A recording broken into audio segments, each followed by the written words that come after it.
है कि कुछ दिन पहले विजिलेंस में एक अनिल परिहार है जो कि एक ड्राइवर है और उसके साथ है विनोद एएसआई। ये पुरानी हाउसिंग बोर्ड कॉलोनी में एक दुकान पे ये ना हफ्ता मांगने के लिए गए थे। जो दुकान का मालिक है उसने मुझे कॉल किया और देखा कि वहाँ पे ये हज़ार रुपए डेली मांगने जाते थे। वो जो दुकानदार था वो इनसे काफ़ी परेशान था और इनकी पैसे मांगतों की और इनकी रिश्वत लेतों की जो वीडियो थी वो वायरल होगी। एक मिनट मैं कर रही हूँ, आप 1 महीने पहले 1000 रुपए लेके गए, आज फिर आए हो आप थके के लिए। मेरे पास प्रूफ है। जी मेरी बात सुनना, वो तो हमारी इसके साथ अगर वो ना काम कैसे बोले भाई को नहीं मिल रहा तो भी देखो पुलिस के अंदर हर प्रकार की ऊपरी लेने भी आती है, भाईचारा भी होता है, जेल भी होता है। आप ना वो आपके पास समझ सकते हैं। हां वो एक चीज है ना, हम क्या कर रहे दबाव दें इस पे एक बात ये या तू ना कर या तो यूं कर देंगे। और वो भी कोई आदमी का फोन आया था इसके पास किसी चीज के बारे में पता करने के लिए 2 से 3 आदमी हर आदमी से पूछना पड़ता है। अगर इनसे कोई भाव है तो इनसे बात पूछना, सर आप इनसे जानते हो नहीं जानते हो। और उस जैसी वो वीडियो वायरल हुई ना, उस पे अधिकारियों ने कार्रवाई की।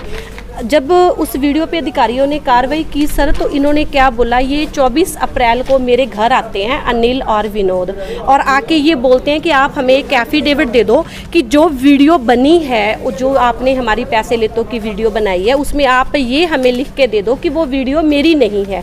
जबकि उस वीडियो में मैं बोलती हुई स्पष्ट नज़र आ रही हूँ। मैंने उनको एफिडेविट देने से मना कर दिया। उसके बाद ये किसी मेरे एक रिलेटिव को लेके मेरे घर आते हैं 24 अप्रैल को ही शाम को, और ये कहते हैं कि जिस दुकान से हमने पैसे मांगे हैं वो दुकानदार ये कह रहा है कि अगर हैप्पी सिंगला बोल देती है तो मैं एफिडेविट देने को तैयार हूँ। तो वो दुकानदार भी वहीं पहुँच जाता है। संडे का दिन है, 24 अप्रैल शाम को 5:30 बजे का समय है। हम सिटी फोटो स्टेट वहाँ पे पहुँचते हैं, लेकिन वहाँ पे एक सिंपल लिखवाने की बजाय ये 100 रुपये का स्टाम्प खरीदते हैं, जिससे वो दुकानदार है मना कर देता है स्टाम्प पे लिखने से। और उसके बाद वो मेरे घर से चले जाते हैं और उसके बाद शाम को 7:20 पर अनिल परिहार का मेरे पास एक वॉइस कॉल आती है, जिसमें उसका ये कहना है कि अगर आपने हमारे फेवर में गवाही ना दी, स्टाम्प पे ना लिख के दिया, तो मैं आपके बेटे को जान से मार दूंगा और आपका जो परिवार है उसको ख़त्म कर दूंगा।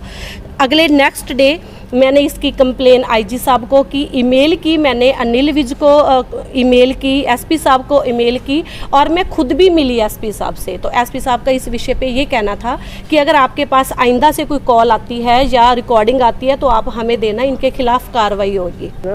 हाँ ओनू आप चाहे व्हाट्सएप कॉलिंग करके चाहे रिकॉर्डिंग भेज देना, ओनू कहना कि इत्थे वैम कटना होए ना, वैम जड़ा भी ये कही अंत तक क्या किथे भी बुलाएगा ना उत्थे मिलांगा और उत्थे ही मिलांगा, और जिथे ये कहेगा उस गांव में आ जा, उत्थे उस जगह पे आ जा। ये वहम और किसी को दिखाया करे, अंत कर दांगा। अंत तो उसका मैं 2 मिनट में बता दूं, अंत की होंदा है। हाँ भी एक तू चोरी की, एक तू साडे तो जबरदस्ती पैसे वसूल के लेके जाने हो। एक जे तुसी बंदे दा अंत करोगे, बंदे नु तपाओगे, जदों बंदे ने कहता भी मेरा भाई, मेरे पापा रहते बीमार, इनके अब रात को मेरे को हार्ट बीट बढ़ गई, मैं हॉस्पिटल में लेके गया, मैं खुद पर्चा लगाने फिरना, इन्होंने मेंटल डिस्टर्ब कर रखा है।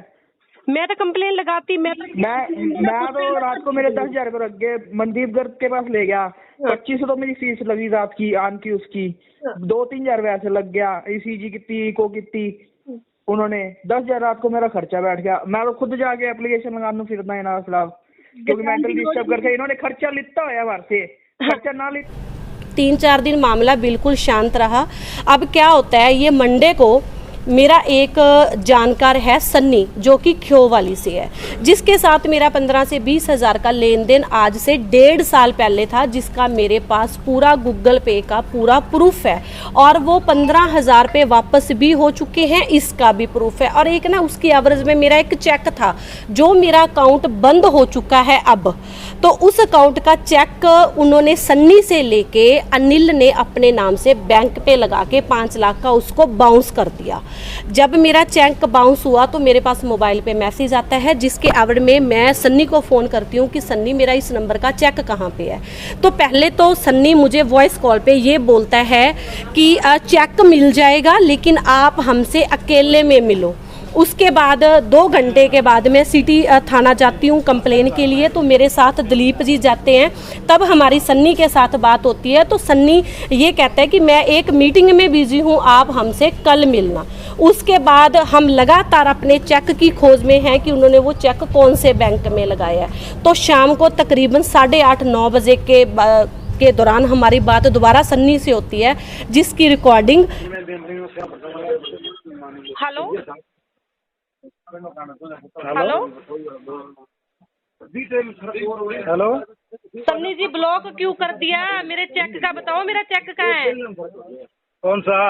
जो आपके पास चेक है, उस दिन आपने फोन किया था ना कि आपका चेक मेरे पास है। मेरे पास वो रिकॉर्डिंग पड़ी है जी।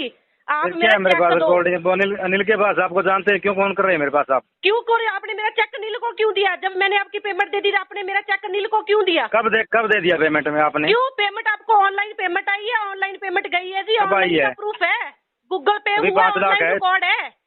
5 लाख है मैडम जी आपके पास? 5 लाख? 5 लाख रुपए किस चीज का प्रूफ है आपके पास? 5 लाख? कोई बात नहीं, 5 लाख आप मेरे को पता नहीं, मैं आपको नहीं जानता, मैं मेरे को पता नहीं। बस नहीं जानते ना, तो अब मैं आपको थाने में मिलूंगी।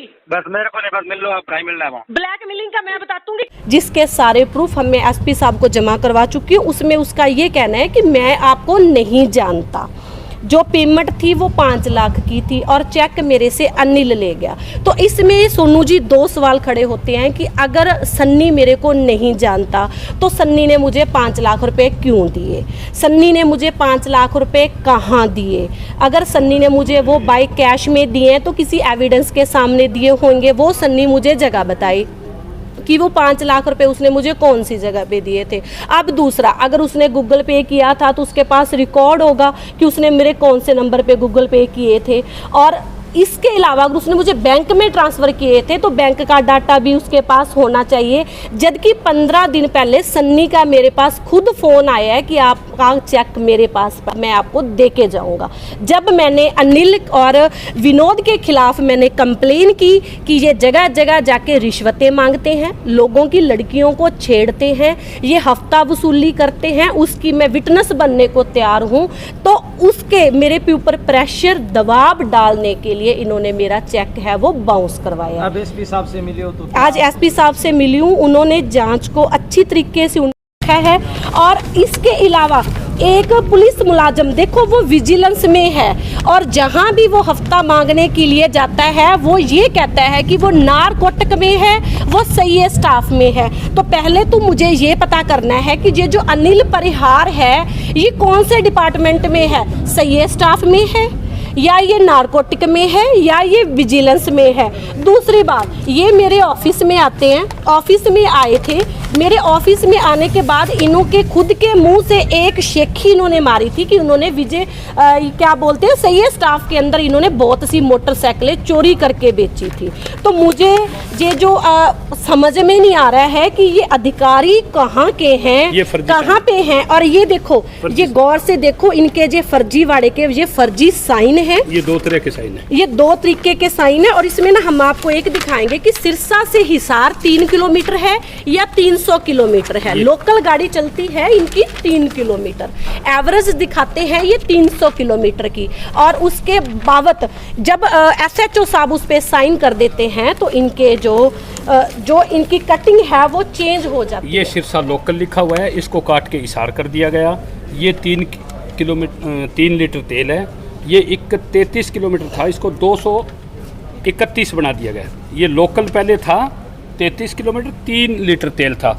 अब तेल तो ये काटना भूल गया, तेल तो वही 3 लीटर है और इसकी गाड़ी चल गई 231 किलोमीटर।